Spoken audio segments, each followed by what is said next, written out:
Assalamualaikum semuanya, gimana nih kabarnya? Sehat dong yang pasti. Kenalan dulu yuk sama kita, biar tahu nih kita mau ngapain di sini. Oh iya, perkenalkan nama aku Indriani Putri dari Prodi Ekonomi Administrasi, jurusan D3 Administrasi Perkantoran kelas B, Universitas Negeri Jakarta Angkatan 2020. Di sini aku nggak sendiri loh, ditemenin sama teman-teman aku. Kenalan dulu yuk teman-teman. Nama saya Hebita Valestiana dari D3 Administrasi Perkantoran B Angkatan 2020, Fakultas Ekonomi Universitas Negeri Jakarta. Nama saya Triana Nur Laila, Fakultas Ekonomi Prodi D3 Administrasi Perkantoran, kelas B, mahasiswa UNJ 2020.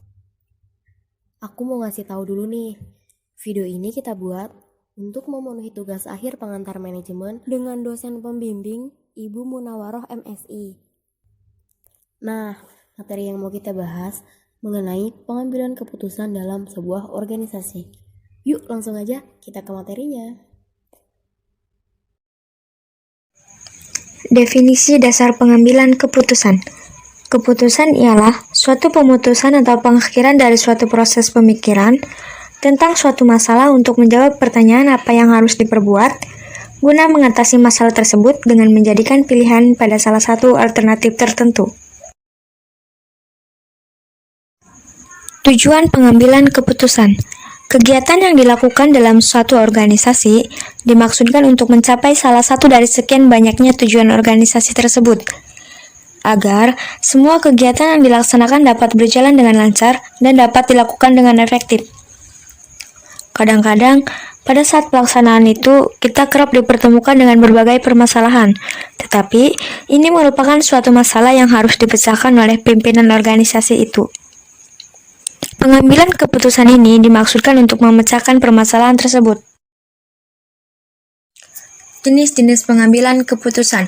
Yang pertama, keputusan terstruktur, merupakan keputusan yang dilakukan secara berulang dan rutin.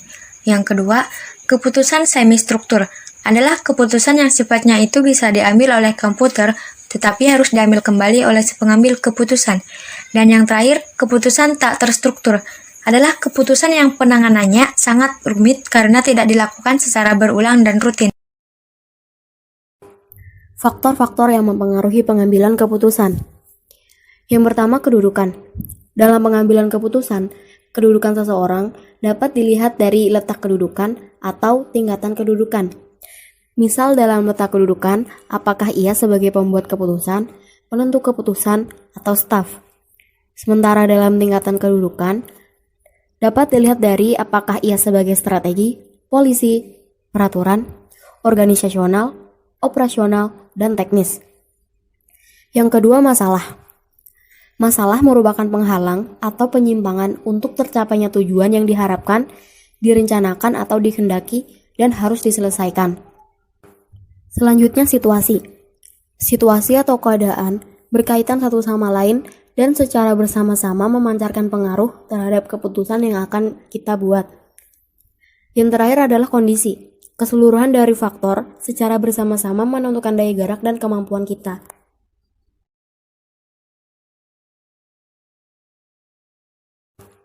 Selanjutnya, dasar-dasar pengambilan keputusan.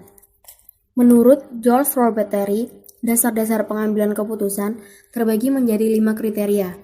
Yang pertama intuisi, kedua pengalaman, ketiga fakta, keempat wewenang, dan yang terakhir rasional. Intuisi merupakan proses bawah sadar maupun tidak sadar yang terjadi karena pengalaman itu sudah terseleksi. Yang kedua pengalaman.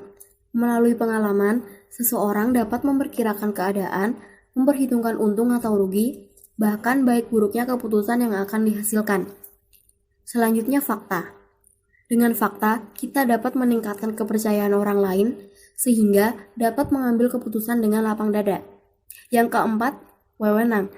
Pengambilan keputusan berdasarkan wewenang biasanya dilakukan oleh pimpinan terhadap bawahannya atau orang yang lebih tinggi kedudukannya kepada orang yang lebih rendah kedudukannya.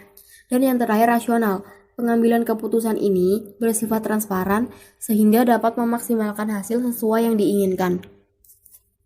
Implikasi manajerial dalam pengambilan keputusan. Gaya pengambilan keputusan. Di antaranya ada gaya direktif atau pengarahan, merupakan salah satu gaya pengambilan keputusan dengan tingkat ketidakjelasan yang rendah dan pola pikir yang rasional. Yang kedua ada gaya analitis, merupakan salah satu gaya pengambilan keputusan dengan tingkat ketidakjelasan dan toleransi yang tinggi dan pola pikir yang rasional. Yang ketiga ada gaya konseptual, merupakan salah satu gaya pengambilan keputusan dengan tingkat ketidakjelasan dan toleransi yang tinggi, serta cara berpikir intuitif yang tinggi juga. Selanjutnya ada gaya perilaku, merupakan salah satu gaya pengambilan keputusan dengan tingkat ketidakjelasan dan toleransi yang rendah tetapi cara berpikir intuitif yang tinggi. Dari pemaparan materi tadi, kami dapat menyimpulkan bahwa pengambilan keputusan itu merupakan suatu tindakan yang disengaja, tidak secara kebetulan dan tidak boleh sembarangan dalam rangka memecahkan masalah yang dihadapi dalam suatu organisasi, di mana pengambilan keputusan ini bertanggung jawab dan memutuskan oleh pemimpin organisasi yang sangat diharapkan pemimpin tersebut dapat membuat keputusan yang sangat baik.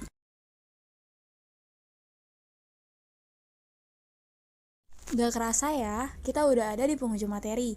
Semoga materi yang kita buat bermanfaat buat teman-teman yang udah nonton video ini. Sampai ketemu di video selanjutnya. See you! Terima kasih banyak udah nonton sampai akhir video. Jangan lupa buat subscribe, like, komen, dan juga share agar yang lain juga bisa paham materi ini.